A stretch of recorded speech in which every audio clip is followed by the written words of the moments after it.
Chapter 11. In Chapter 10, Goethe discovers that Anna is really angry with her for not telling her about Peter's escape plan. She tells Goethe that she can't be friends with her anymore, and she's basically choosing loyalty to the government over their friendship.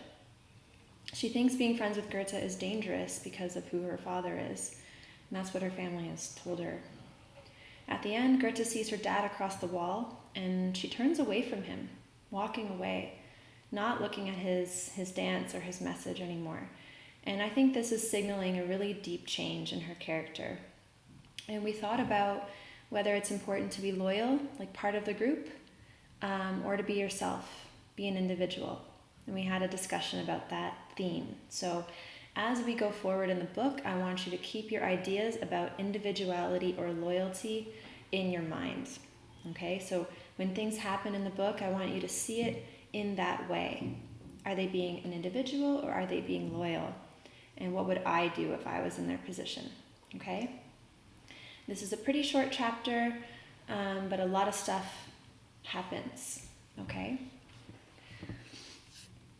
Over a week later, Anna still wasn't speaking to me. She blamed us for what Peter did, I said to Fritz as we walked to school. It's like we're not even friends anymore. You're not. Fritz spoke sharply at first, then drew in a deeper breath. Just be patient, Goethe. Their family's in a lot of trouble. But that's not my fault. You don't know what it's like to face the Stasi. Even after a week, he hesitated before naming them. That means he waited. He was pausing before saying or talking about the Stasi, before naming them. And I wondered if the bruise they'd given him was nothing compared to other wounds that maybe couldn't be seen. Anna understands it now. If they told her to avoid our family, then that's what she's going to do. It's her only choice, really. So again, loyalty, not individuality. Anna understands the importance of seeming loyal rather than seeming different. If they told you to avoid me, would you? I asked him. Fritz just chuckled and rubbed my head. Avoid you? Don't be silly. You and Mama are the only reasons I'm still here. I laughed along with him, but not really. I knew a part of him had meant exactly what he said. In the days since coming back from the Stasi, something about Fritz had changed. He was working fewer hours, or maybe not even working at all, I wasn't sure. He blamed his mood on the rainy spring weather, but I felt certain there was more to it. He was spending more evenings at the youth clubs, playing table tennis, and had gone to the theater on a couple nights with his friends, even though he admitted the movies weren't much for entertainment. I did notice him combing his hair more carefully before he went out. Maybe he had a girlfriend. I hope she liked the moodiness, because that was also part of the new Fritz. I think I know why Fritz is acting different. Do you? Think about it. He's going out more. He's being with other people more. Is he trying to seem loyal? Is he trying to seem part of the group?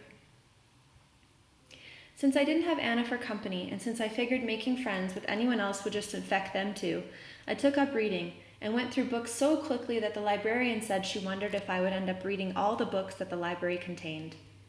I doubted that. I made it a point to avoid the books that sounded too preachy. Those are books that are like trying to change your mind about something preachy. Although I did check them out now and then in case the Stasi wanted to add my book choices to their secret files. I'm wondering, are you guys starting to see some similarities between this book and Ban This Book with the characters or the themes? Here's what I mean. And there weren't many books I really wanted to read anyway. A lot of shelves that had once been filled were empty now, because books make people think. The GDR wanted to be sure it was their kind of thinking. Mama seemed to like the idea of me reading, since she knew I would be safe at home while she was at work, and she definitely liked Fritz doing more with his friends. She thought it meant we would eventually become more settled into our lives here. Mama still didn't know anything about the files. Both Fritz and I had decided that wouldn't do her any good. Do you think they're making a mistake by not telling Mama about these files? I think that's something that's going to come up later on. Nor did she understand that I had too much of my father in me to ever be settled in my life here. I was so much like him, in fact, that I hoped he would understand why I avoided the route to and from school that would take me past the platform. I figured if the Stasi were watching us, the worst thing for them to see was my father up there dancing out the lyrics to a song while I tried to figure out what it meant. I wasn't even sure if I wanted to figure it out.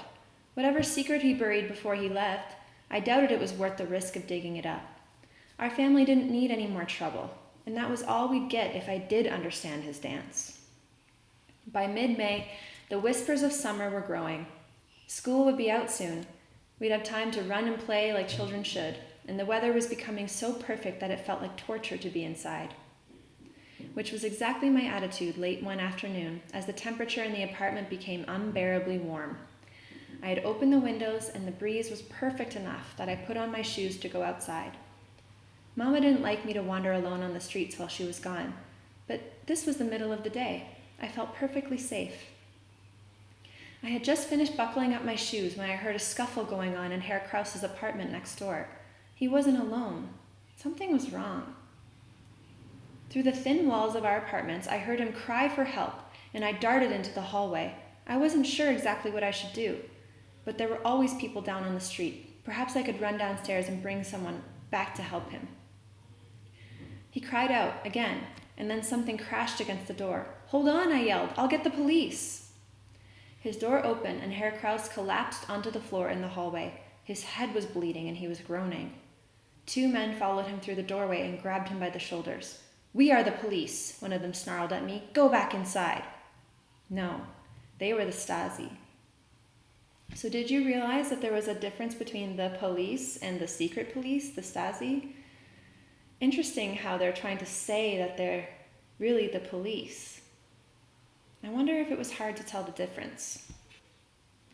Their greenish-gray uniforms and the square and compass emblem on their hats were dead giveaways to their identity. Their question was why they had come for our neighbor. "What has he done?" The question fell from my mouth before I could even think better of it. Surely they had made a mistake. Herr Kraus wouldn't swat a fly without feeling guilt. But they began dragging him away without answering. 2 more Stasi left his apartment next. The smaller of them pushed past me to clear the way for his companion, who was carrying an armful of books, papers, and what appeared to be rubber stamps. It was a child's play set. I used to have one just like it, in fact, so I couldn't think of any reason Herr Kraus should have it, or why the Stasi would be interested if he did. Unless it wasn't being used for play. A gust of wind came from my open apartment door and blew into the hallway. It caught a few papers from the officer's hands and scattered them onto the ground. Without thinking, I reached down to help pick them up. Sure enough, the printing on them was stamped with a message that looked as if it had been carved into the stamp. "If I cannot speak what I think, then it's a crime just to be me." So, Herr Kraus is using stamps to write out these headlines or these ideas. And I think you already know that this isn't the type of idea that the government will be happy to read. Despite its promises of a free press is like when the newspapers can say whatever they want. There's not a free press in East Germany at this time. The state controlled all printing machines and wrote the stories for the newspapers to publish. No citizen was allowed to write his own ideas if they differed from the state message. And certainly it was against the law to distribute those writings. So distribute would mean like give it out to lots of people. But that's exactly what Herr Kraus had done. He had carved a political message into children's toy stamps, and in doing so, had risked years of imprisonment. From what I knew of Stasi prisons, there would be no public trial, and he would have no opportunity to defend himself. His interrogators, the people questioning him, would stop at nothing before he signed a confession for whatever crimes they decided he had committed. In effect, Herr Kraus's life was already over. "Give me that paper," the shorter officer ordered me. Something about him seemed familiar, though I couldn't quite place him. "Let her read it," Herr Kraus shouted from the end of the hallway. "Why is the GDR so afraid of letting its people think?" But the officer shoved me against the wall, and in the moment when our eyes met, I whispered, "I know you." He was a friend of Fritz's, or used to be years ago.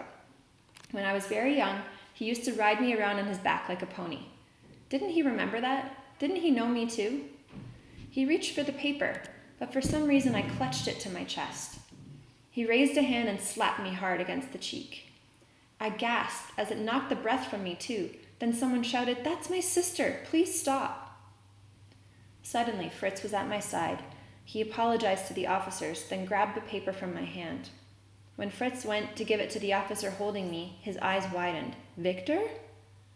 That was his name. I remembered it now. Victor clearly recognized my brother too, but in an instant his expression hardened again and his grip on my shoulder tightened. Fritz reached out a hand to me, but Victor wasn't loosening his hold. I shuddered inside. Was I going to be arrested too? Fritz's voice remained calm. "Victor, let her go, for the sake of our friendship." "Finish with the girl and come," Victor's companion called. After a final squeeze on my shoulder, he shoved me towards Fritz and said, "The Stasi have no friends. You'll be joining us soon. You'll find out." Once they left, Fritz hauled me into our apartment and locked the door behind us. "What were you thinking?" he yelled. "I heard Herr Kraus calling for help. Printing a paper can't be such a bad crime, is it?" Is Fritz right here? Do you think Goethe was being foolish? Or was she being brave? Or was she being brave and foolish? It's not up to us to determine his crimes or to help him. Fritz slumped onto the couch, closed his eyes, and massaged his temples as if a sudden headache had come on. In a quieter voice, he said, "Victor and I used to be friends. He was a good guy once." I sat beside Fritz, feeling as exhausted as he looked. "Is that what'll happen to you after you go to the military?" Fritz only sat up and stared blankly back at me. "Yes, I think it's exactly what will happen." So I think here Fritz is kind of imagining what it will be like to have to act loyal. Maybe he's afraid that he'll actually become loyal and he won't be himself anymore. I wonder if all this going out and being with his friends and being part of the group is him kind of preparing himself to have to do something he knows he doesn't want to do. Okay, that was chapter 11.